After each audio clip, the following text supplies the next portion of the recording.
Hospital stays are often dismal, especially if the attending physician carefully pretends that everything is fine, speaks in a deliberately loud, cheerful voice, and at the same time averts his eyes, coughs embarrassed, and rubs the stethoscope hanging around his neck. Norman had long since given up, expecting anything positive from either the weather or his physician. That year, winter was notably harsh, with relentless snowstorms causing the hospital windows to shudder throughout the night. The city was blanketed by low grey clouds that seemed to weigh down everything, obscuring the sun and the blue sky. Despite the freezing temperatures outside, the hospital wards were excessively heated, making the air stuffy and seemingly shimmer before one's eyes.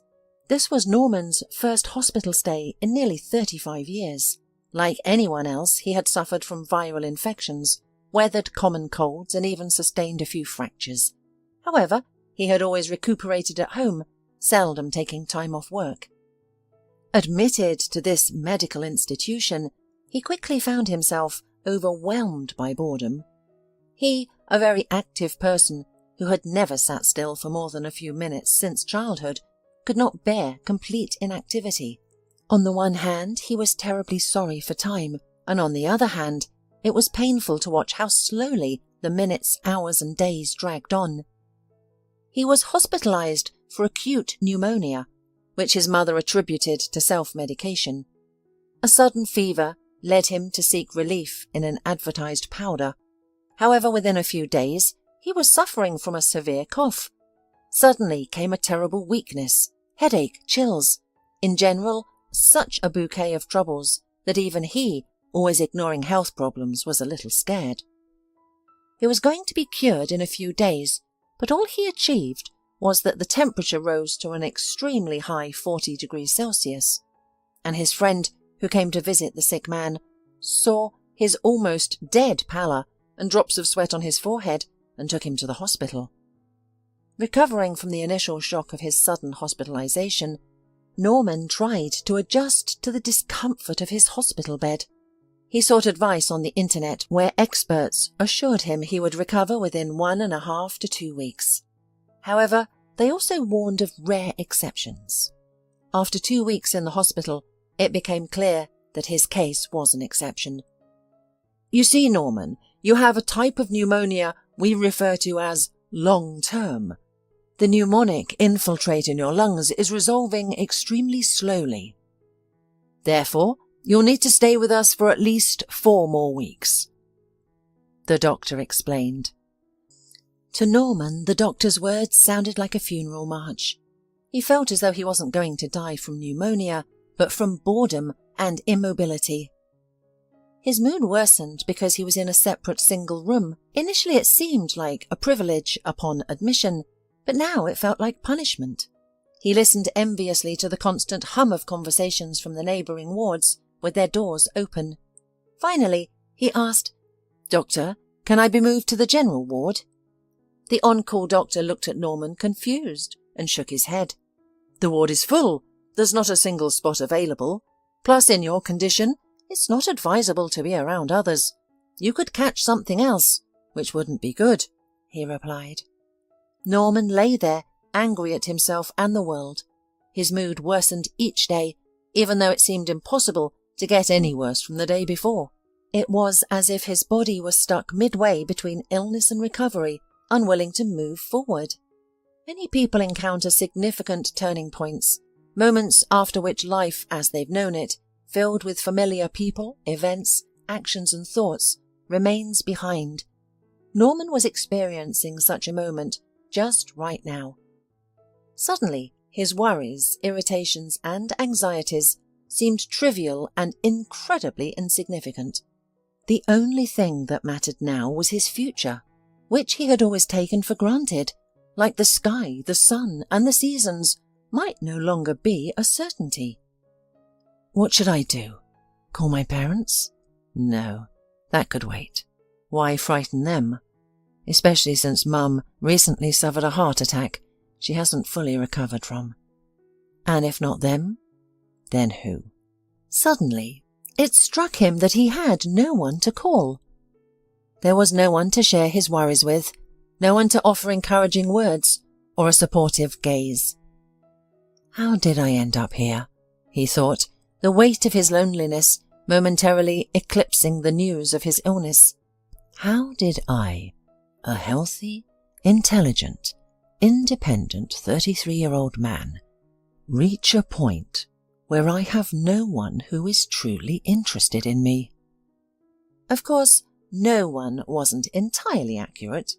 Norman had many acquaintances, friends and colleagues.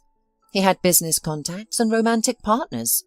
But these relationships felt superficial, offering him little comfort or sincere empathy. At that moment he felt profoundly alone in the world. Time had become meaningless.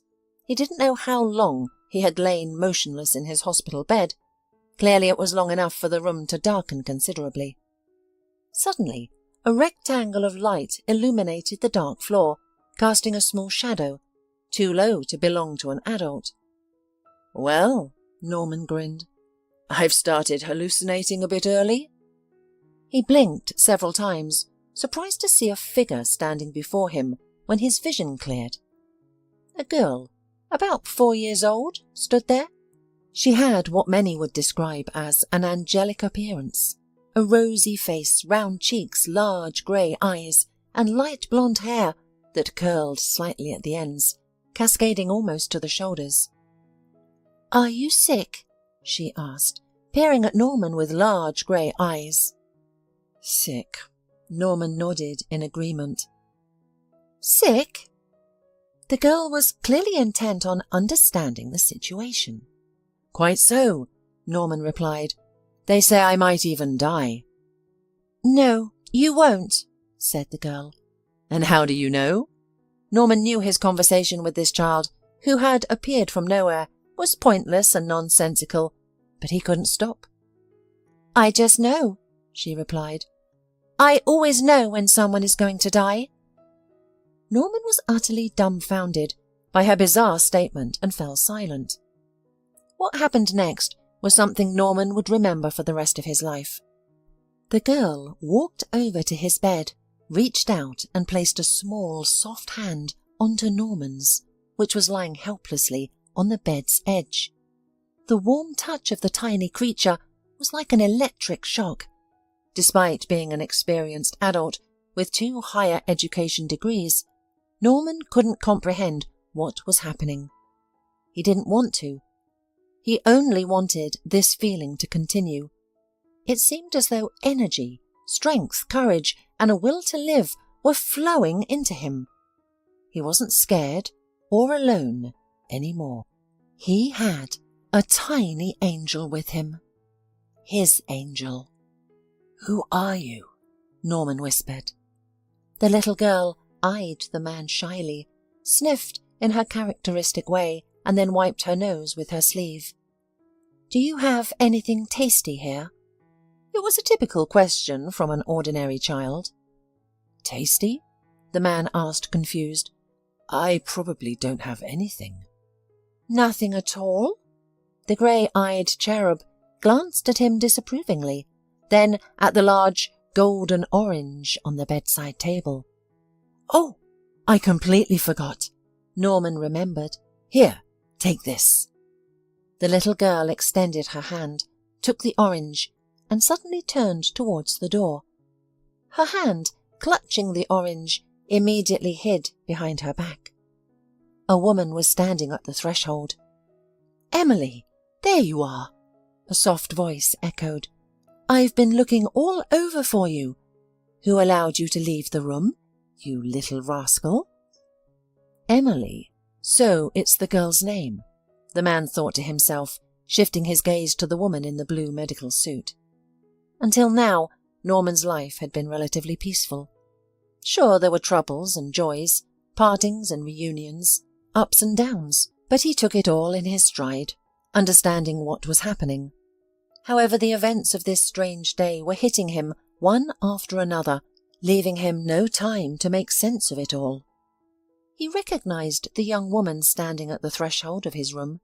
He knew her very well, for she was the only woman he had ever loved and lost. It was Lindsay.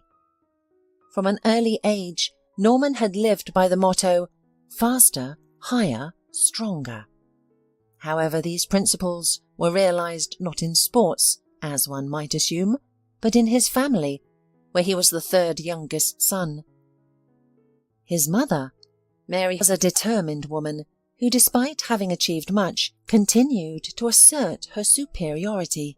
All of Mary's possessions fit into a small bag, and all the more or less decent clothes she had on. But her head was filled with grand plans, and she threw herself passionately into realizing them. On her second attempt, she was accepted into the economics faculty. She studied hard and persistently, working night shifts as a saleswoman at a commercial stall, cleaning entrances and covering for janitors. She was a tough, vivacious and somewhat desperate girl who never shied away from any work and was never idle. She lived in a dormitory and didn't socialize with anyone except for Holly, a classmate, who for some unknown reason she chose as her friend. Why should I be friends with people as limited and poor as me? What's the point of such acquaintances? She rationalized her lack of the usual student relationships. Why are you friends with me then? Her pal jested. Who knows? Mary shrugged. It's just that it's tough to go it alone. A person isn't a wolf. While her friends were debating whether to take offence at this ambiguous compliment, Mary had moved on to another topic, and the issue was dropped. When I have everything a normal person should have, then I'll start making friends, she pragmatically reasoned. She decisively dismissed any guys who were interested in her, making it clear she wasn't interested in casual suitors. Before her final year, Mary, who was very handy, joined a team of craftsmen who repaired apartments. This led her into a world she had never dared to dream of. Huge apartments, no less than 100 square feet, with high ceilings, decorative cornices, and rooms with 2 or 3 windows were beyond belief. One day, they were going to repair the next apartment. Well, it's a problem, she heard the foreman's displeased voice when they entered it. We had agreed, but you haven't prepared the apartment and took away your belongings. You haven't closed the furniture, and you've got books lying around. I'm sorry, please, mumbled a young dishevelled fellow in glasses, embarrassed under the foreman's menacing stare. He grabbed several books, looked around helplessly, and tripped over something, dropped them all to the floor with a loud clatter. I completely forgot, you know. My parents are away on holiday, and I've got my exams, and it just slipped my mind. I'll do it right now, he said, yanking up the sheet on the couch. Several items fell from it. Couch cushions, books, keys, and even a bright yellow tennis ball. I see that's not going to be fast, the foreman chuckled ironically. Okay, well, you guys clean it up today, and we'll start the repairs tomorrow. The foreman looked doubtfully at the bespectacled, clumsy young man, who stood in the middle of the room with a sheet in his hands, and said, I'll tell you what, I'll leave you with our Mary. She'll stay here to help you with the preparation so that everything will be ready by tomorrow. So Mary's team left while she, alongside the young man named Weston, began packing books and covering furniture and chandeliers. Together they rolled up the carpets and, exhausted, sat side by side on one of the resulting rolls. Mary, I'm so grateful to you, you can't imagine. The man removed his glasses and looked at her. Up close, his face was boyish and somewhat vulnerable. No, Weston, she smiled warmly, unbuttoned the top 2 buttons of her shirt. It's so hot, she declared, fanning herself. I'll be right there. He jumped up hastily, almost knocking over the seated Mary. She clutched his leg with a frightened yelp, casting a casual glance downwards at him. Embarrassed, Weston stumbled over his words. Mary, may I offer you some tea? Or are you hungry? Very much, Mary responded enthusiastically. Half an hour later, the state of things was more or less clear for Mary. Weston was the only son of university professors. His father, a professor in a physics field that Mary had never even heard of, and his mother, an associate professor in another department, impressed her immediately. The key words for her were professor and associate professor, which to Mary sounded like an entryway into a different world. His parents, both scientists, seemed to view their son only through a scientific lens. Weston was the sole heir to the professor's estate, a significant and potentially life-changing opportunity that Mary couldn't afford to miss. As parting, Mary noticed he flinched and blushed at her casual touch. In a languid tone, she said, "Thank you, Weston. You gave me food and drink and pleasant conversation. You know, it means a lot to me. I have no one else in this city." The apartment renovation lasted 10 days. After the workers left each day, Mary stayed behind to clean up the debris, wash the floors, and most importantly, spend time alone with Weston. He attempted to assist, but often just got in the way, dropping garbage bags and blushing intensely. He always offered her dinner and tea, then walked her to the bus stop. On the 7th day of their acquaintance, she was beginning to wonder if she should take a longer time to change from her work uniform into her regular clothes, so that he might see her unintentionally. But then, as though answering her eternal request, he took her hand and said, "Mary, I'm sorry if I seem like an idiot to you. I know this is all happening rapidly, but I really like you." Well, finally, she thought with relief, giving the young man a shy smile. That evening, she didn't return to the dormitory. Instead, she stayed in the professor's apartment. Weston, a timid and inexperienced guy, knew very little about romantic relationships. He had spent almost all of his 26 years engrossed in books and seemed to have never even kissed once. Despite Mary's limited personal life experience, she managed to awaken Weston's affection, making him deeply grateful. As the repairs concluded and they began packing their tools, Weston approached her with panic in his eyes. "Mary, will I never see you again?" "Do you want to see me again?" she asked slyly. "Of course."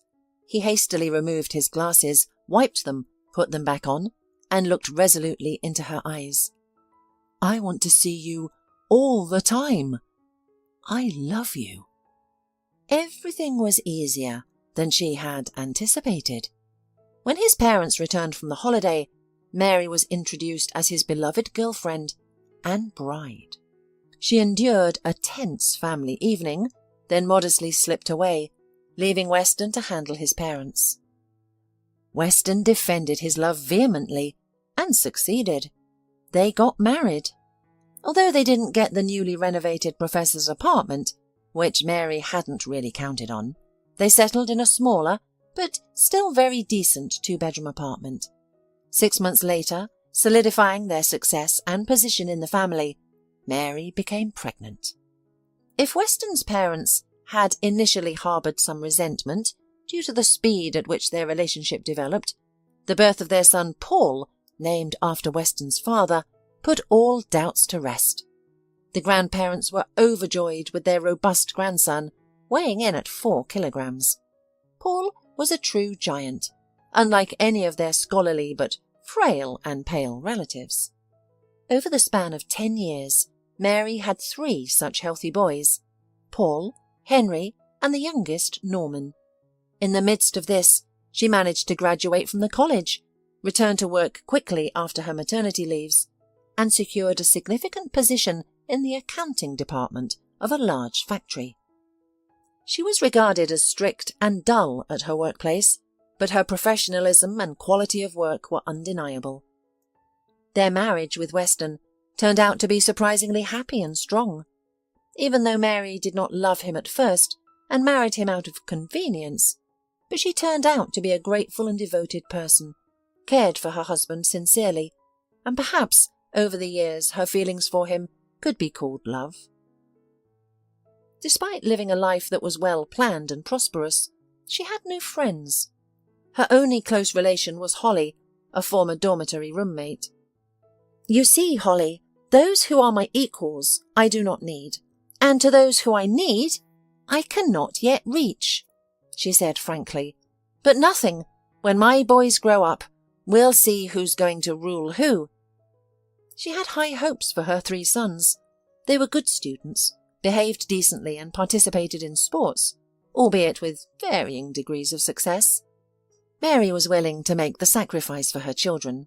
They were always well-dressed and provided with tutors when necessary. They regularly vacationed at the seaside, but were well aware that it would be bad for them if one of them gave a sickness and, for example, failed a quarter grade in some subject. Mary seemed to love all 3 of her sons equally, but her youngest, Norman, held a special place in her heart. He was more calm, subtle, and delicate than his older brothers. In both appearance and character, he resembled his father, yet he was simple and sincere. The usually bustling apartment became quiet and empty. During this time, Norman became especially close to his parents. "Norman is such a miracle," Mary often said to her husband, who wholeheartedly agreed. One day, Norman left training and was terribly late for his language and literature tutoring session. Despite being a native speaker, like many students, he found the subject challenging. Therefore, he began lessons with a tutor, and Mary, who managed to arrange these lessons through her connections, demanded diligence and discipline from Norman. But during training, Norman lost track of time, playing with the other boys. He realized he had less than an hour before his tutoring session. He still needed to rush home, change clothes, as he couldn't arrive at his tutor's in training attire, especially with a new tear on his knee. He made the short journey from school to home in a record 15 minutes. A glimmer of hope remained that he might make it on time. He didn't want to face a lecture from his tutor, followed by a scolding from his mother. He sped into the entrance so quickly that he nearly crashed through the front door. With giant leaps, skipping 3 steps at a time, he rushed towards his 3rd-floor apartment. On the 2nd floor, he collided with a person struggling to carry a baby carriage upstairs, wheezing loudly. In his hurry, Norman accidentally hit the stroller with his hand, triggering a loud wail from the baby inside. "Oh, I'm sorry," Norman said nonchalantly, cursing his long, flailing arms. The person with the stroller turned out to be a short, thin girl with reddish hair tied in a braid. She gave Norman a reproachful look, then bent over the crying baby. "Hush, hush, hush, Billy. Quiet, don't shout like that. What's the matter with you?" she murmured. The baby, who had been screaming at the top of his lungs, quieted down. Seeing that the girl wasn't going to berate him, Norman hurried up another flight of stairs. He glanced back and saw the girl struggling with the stroller, which seemed too large for her. The baby in it must have weighed quite a bit. She strained her whole body to drag the stroller up the stairs, clutching the handles tightly as she caught her breath. Norman glanced at his watch, realizing he would be late for class if he didn't leave the house in 5 minutes. He stared at the clock, as though attempting to add extra seconds with his gaze, before descending the stairs again. "Let me help you," he offered, grabbing the bottom of the stroller. "Hold the handles tight, got it?" He wondered in amazement as he moved the stroller. How does she manage this? "Do you live on the 4th floor?" he asked, relieved to receive a nod in response. They lived in a 4-story building, and he was grateful they didn't have to climb any further. As they hauled the stroller up the stairs, both panting heavily, he tried to remember something about the girl. All he could recall was that they moved in about a year ago, and her father was drunk too often. Upon reaching the 4th floor, Norman exhaled heavily. "Thank God! We're here. See you later." After a quick glance at his watch, he rushed back downstairs to his tutor.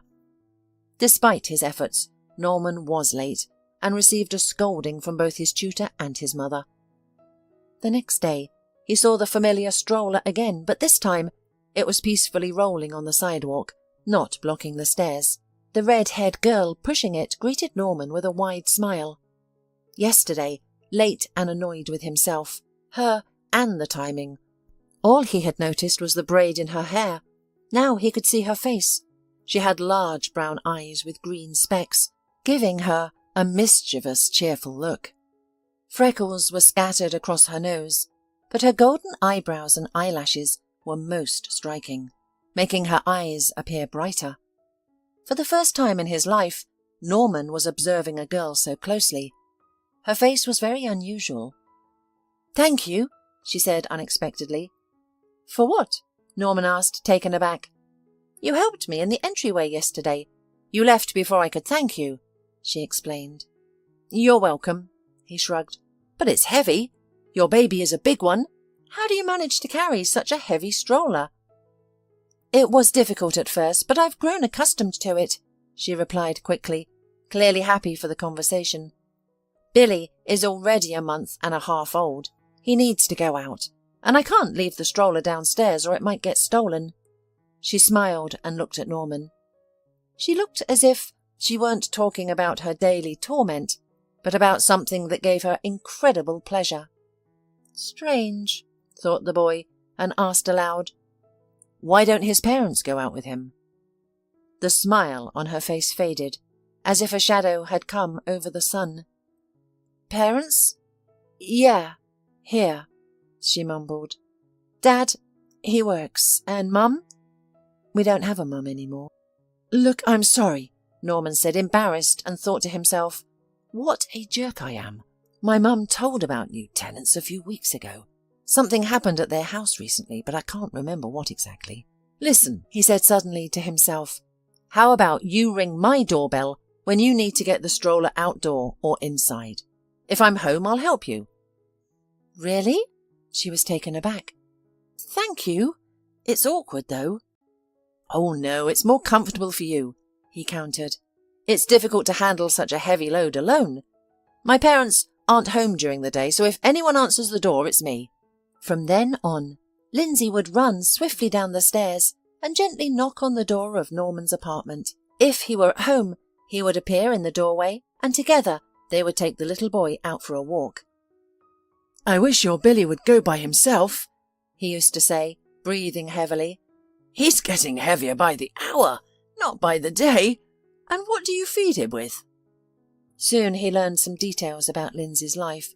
He was staying at the entrance, attempting to pull the chain of the bicycle, when Lindsay, waving cheerfully to him, breezed past with a large household bag, apparently on her way to the store. "What a poor girl," said the elderly neighbours chatting at the entrance, watching her hurrying away. "Such a fate, you wouldn't wish it on an enemy." "What fate?" Norman lifted his head from his bicycle. "Oh, come on," said the elderly woman, waving her hands dismissively. "You're dating her, and you know nothing about your girlfriend?" "A girlfriend? Who's dating? What are you talking about?" the young man protested. All right. I was joking," the neighbour laughed. "But about Lindsay, there's no other way to put it. The girl has had a tough fate." A few minutes later, Norman was quietly and thoughtfully pedalling his bicycle, forgetting about the chain which he hadn't tightened. A few months ago, Lindsay and Billy lost their mother, who died giving birth to Billy.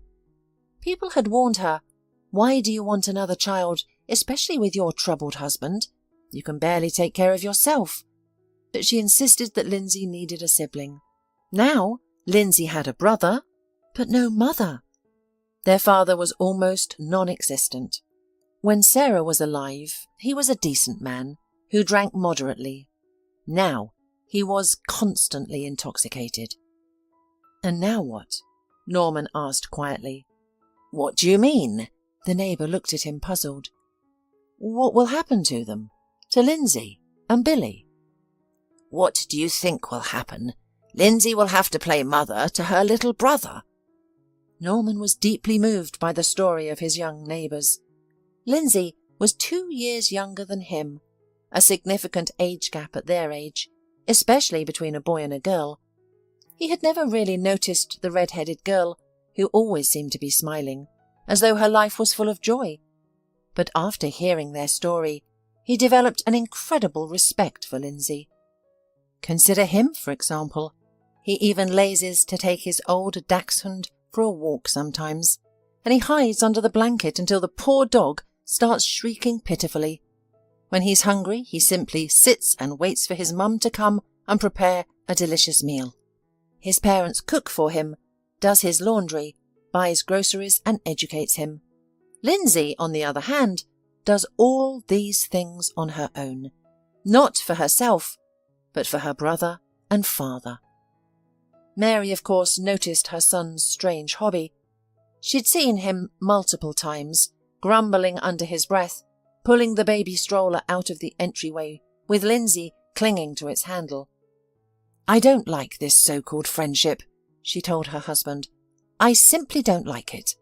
And why does this 5-minute orphan keep hanging around our Norman?" "Mary," exclaimed Weston, "what are you suggesting?" "What do you mean by hanging around? How could you suspect this girl of anything? Lindsay is a good girl with severe life. You know, Weston, you were a naive fool, a nerd, and you still are. It's the seemingly innocent girls who often surprise us most. They appear so pitiful, harmless and defenseless, yet they sometimes turn out to be the most dangerous." "No, Mary, that's impossible," Weston laughed. "You, like any loving mother, are even prepared to see predators in girls." Mary dismissed her husband, realizing she wouldn't find support in him. She watched her son and the neighbour girl, who suddenly seemed like a serious threat, with some anxiety. Yet Lindsay and Norman gave her no reason to worry. They greeted each other warmly and smiled in passing. Norman helped Lindsay with the baby and his transportation. He repeatedly carried the stroller and later a child's bicycle up and down the stairs, grumbling under his breath while glancing at Lindsay holding her brother. "Why do you carry him? He's bigger than you. He could carry you himself." Lindsay laughed and gently smoothed Billy's perpetually dishevelled hair. Occasionally on her way to the store, Lindsay would knock on their door. "Hey, Professor, I'm headed to the grocery shop. What do you need?" She started referring to her friend as Professor when he was engrossed in his textbooks, with final exams looming. "Oh, Lindsay, I'm scared that I'll fail everything," Norman confided. "I study and study, but nothing sticks." "Don't be ridiculous. You're smart, and you'll succeed," she reassured him, her golden eyes shining like little suns, instantly lifting his mood. After high school, like his older brothers, Norman enrolled in a university in another city. Before leaving, he met Lindsay in the yard. "Well, Lindsay, I'm leaving," he announced. "That's great," she blurted out, immediately realizing it sounded like she was happy about his departure. She quickly corrected herself. "I mean, I'll miss you. We've become good friends, but it's great for you." Lindsay held his hand and looked at him with sparkling eyes. "You'll get to see another city, meet new people, and live an entirely different life. It's wonderful. I wish I could go somewhere too. Maybe not as far, just nearby. It would be fantastic to travel and see the world." She laughed, her face bright with excitement, and suddenly Norman felt calm and reassured. Lindsay is indeed a cool girl, he thought to himself. Norman suddenly realized that Lindsay probably wouldn't be able to go on a trip anytime soon. How could she dream of seeing the world when her reality was Billy, with his perpetually dirty, torn pants, and their unshaven father, who, despite his efforts to hide it, always reeked of alcohol.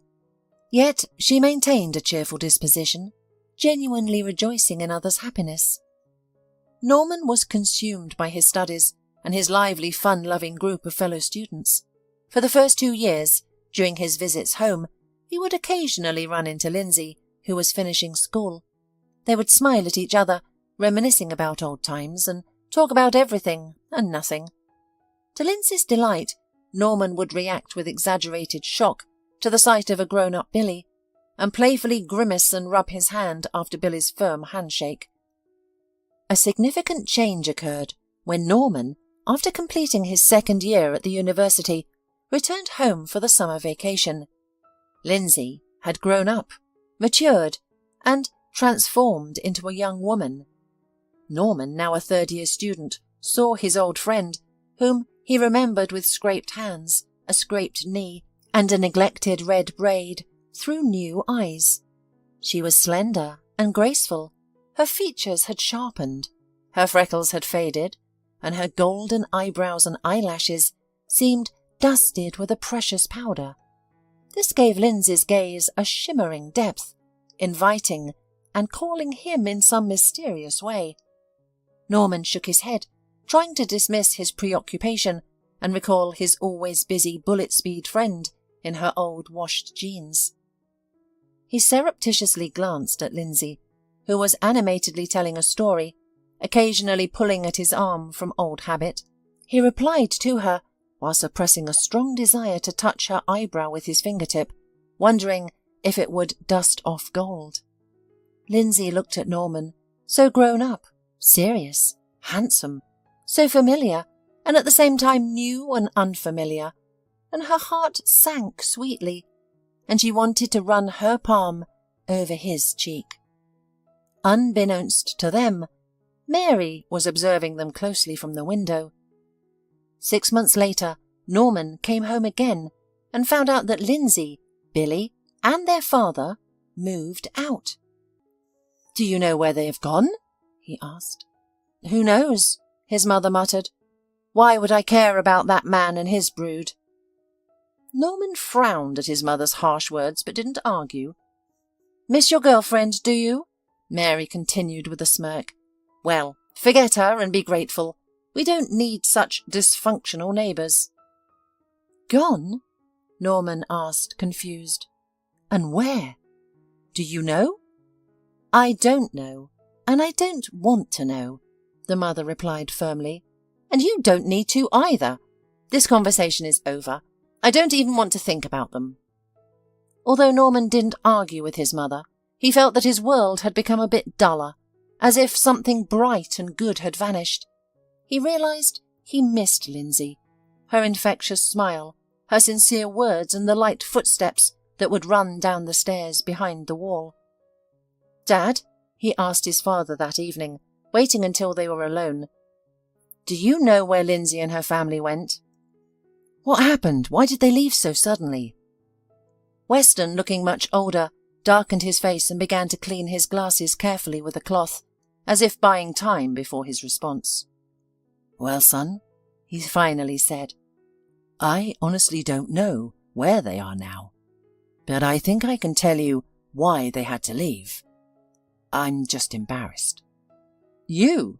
Norman asked, truly surprised. His father was a kind-hearted man, gentle and inoffensive. It seemed he could not hurt or insult anyone. So what could he be ashamed of, especially in front of Lindsay's family? "You see, Norman, they had to leave because, well, our mother, Mary, always disliked them. She made them leave." "What do you mean? Make them leave?" Norman couldn't believe his ears. "How could you force a family to leave the house where they'd lived so long, where they had been happy and loved, regardless of the circumstances?" "Well, this is where the real shame begins." Weston rubbed the bridge of his nose in embarrassment. "Your mum threatened to report them to child welfare if they didn't leave, which could result in Billy being taken away from them. Also, she called their landlady and threatened her." "What?" A shocked Norman stared at his father in horror. "I couldn't believe it either." The man shook his head bitterly.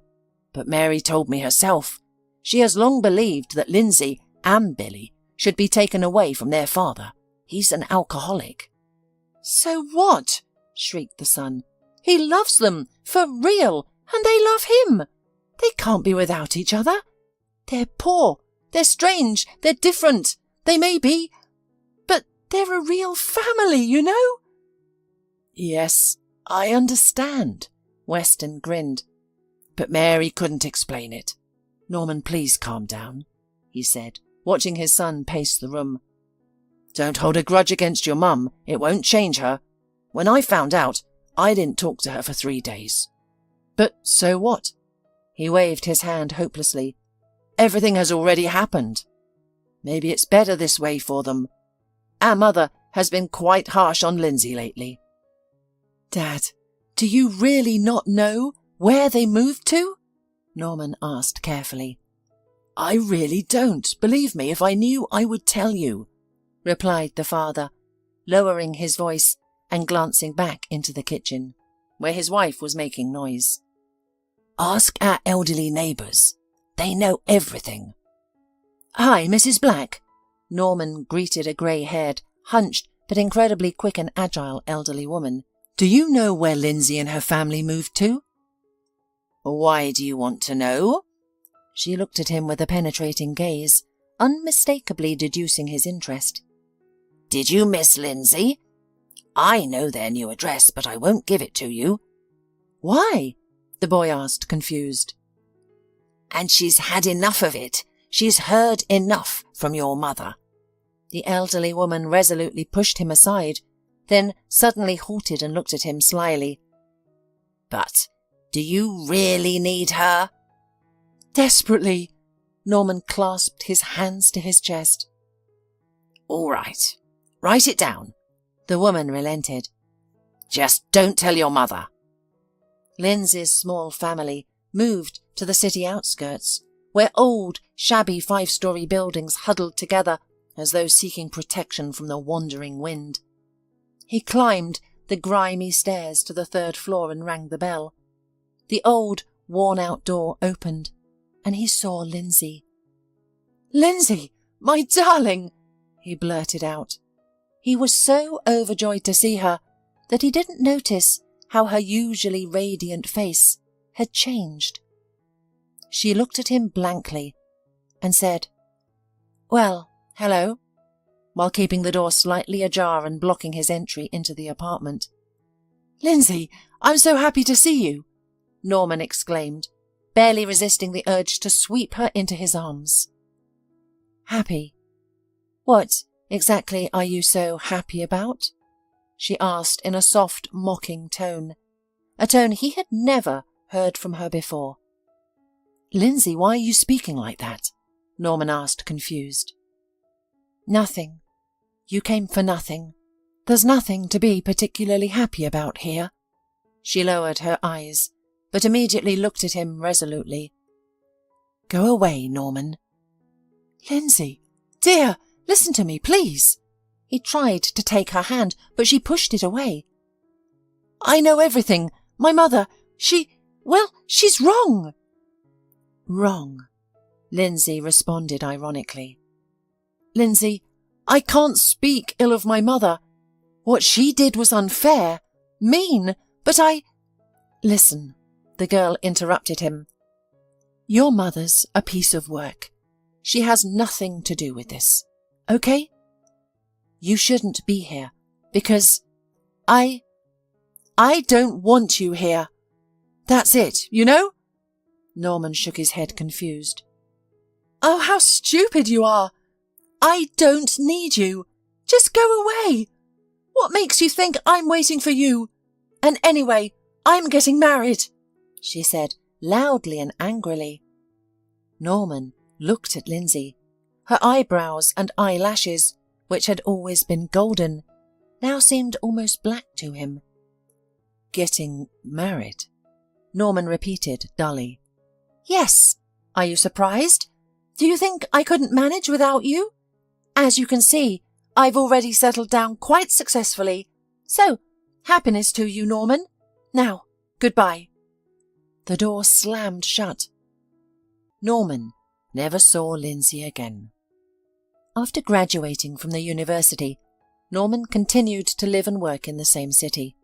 He had relationships with women and experienced breakups. He tried a couple of times to start a family, but it never worked out. His relationship with his parents had fallen apart after what happened. More precisely, he continued to call his father and see him every chance he got. But his mother, after he demanded an explanation from her, was insulted. "Mum, how could you do that?" her son asked loudly. I did what I thought was right, she said bluntly and openly, with full conviction. She looked at her son. I was saving you. Saving me? From what? From the girl I love? From happiness? From light? Norman replied with a smile. No, the woman replied firmly. From poverty. From a family of alcoholics who would be a burden on you. From yourself. You were such a fool, and she didn't seem to grieve for you long, if at all. Doesn't that prove my point? You must have found her, right? I know, I did.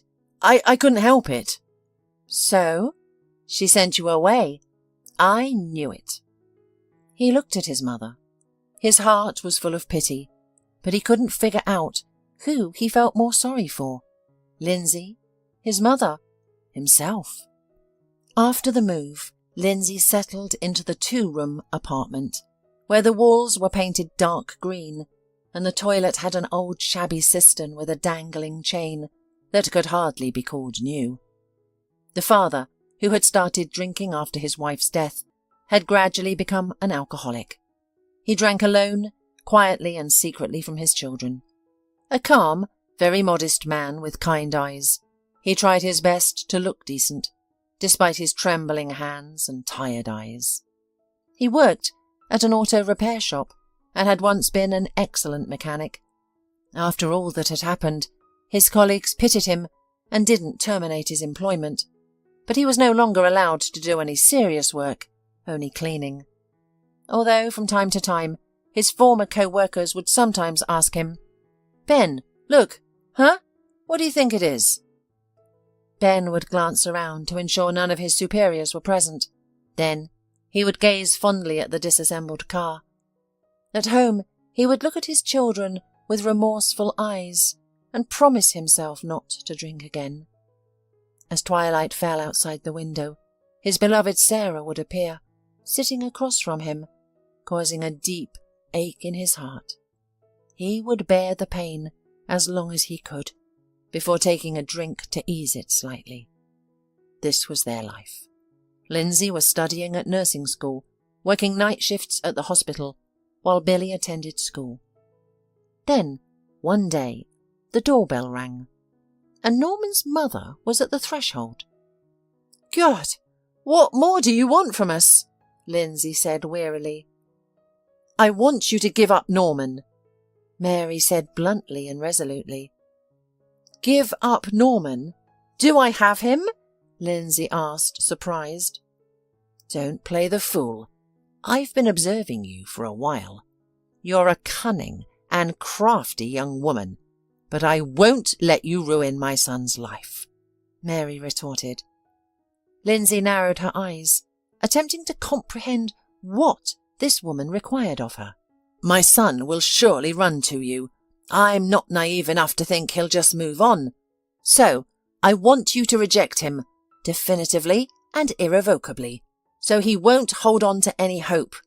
Do you understand? Mary's voice was filled with fury. And if he doesn't step away? Lindsay leaned against the door jamb.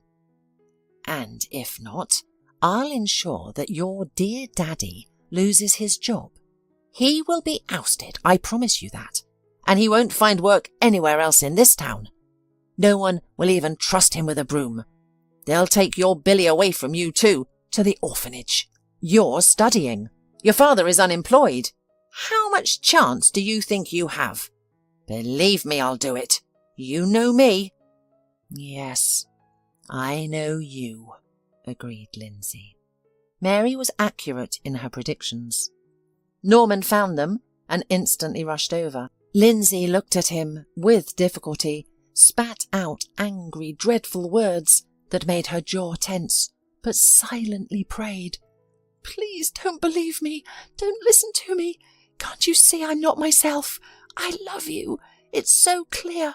It simply cannot be otherwise. But Norman didn't hear this desperate, silent prayer and left, giving her a farewell look that left her unsettled for a long time. She couldn't bear to look at herself in the mirror for a while after that. It was nauseating. Lindsay graduated from nursing school, got married, and had a daughter named Emily. There wasn't much familial happiness. They turned out to be strangers who happened to be close to each other. Soon, having no special feelings for one another, they parted easily and simply, without mutual regrets or claims. A few years later, Lindsay's father passed away as peacefully as he had lived. Billy enrolled in a cadet school where he spent most of his time. Lindsay worked as a nurse in a hospital and occasionally brought Emily along for her night shifts when there was no one else to look after the 4-year-old. Emily always sat quietly in a corner of the nurse's room, waiting until Lindsay was preoccupied before sneaking out to explore.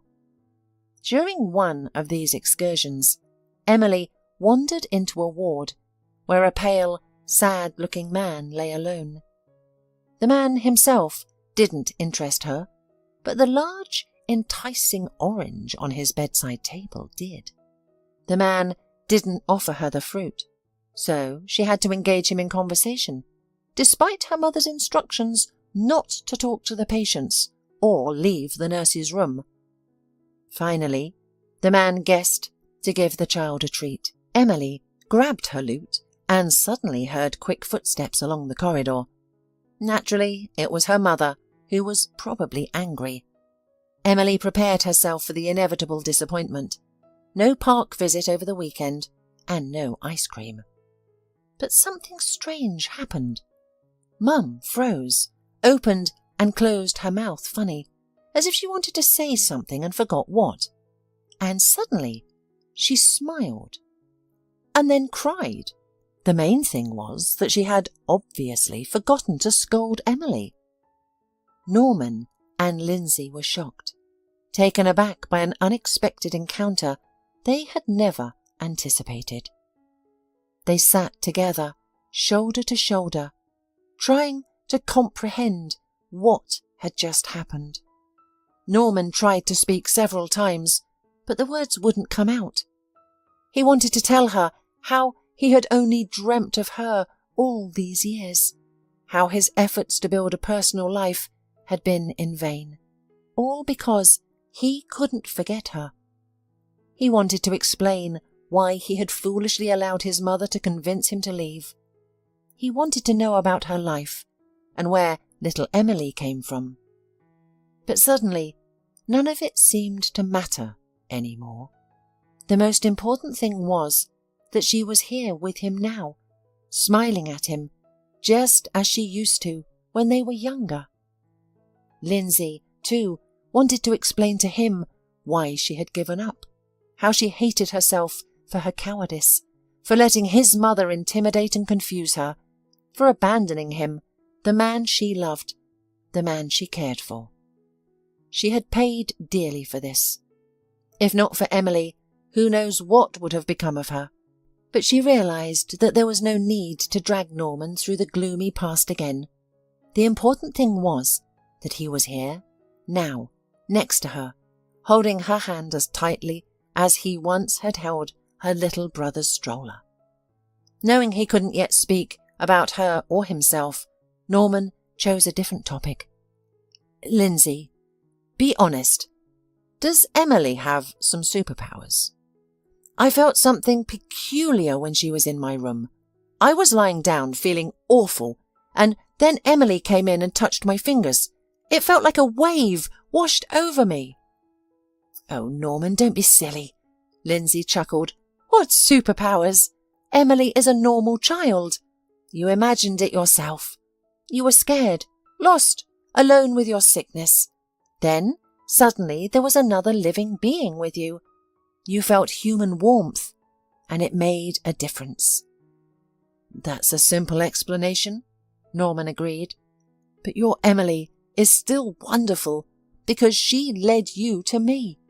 And you know, Lindsay, I've been waiting for you all my life. Just you.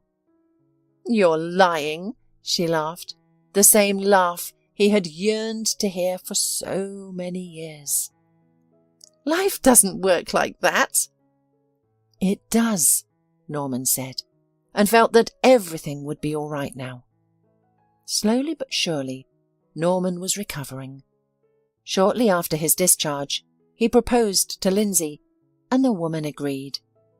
Yes, it happens in life that life separates us from those who are meant for us, but there is always a chance to meet again and start from the beginning.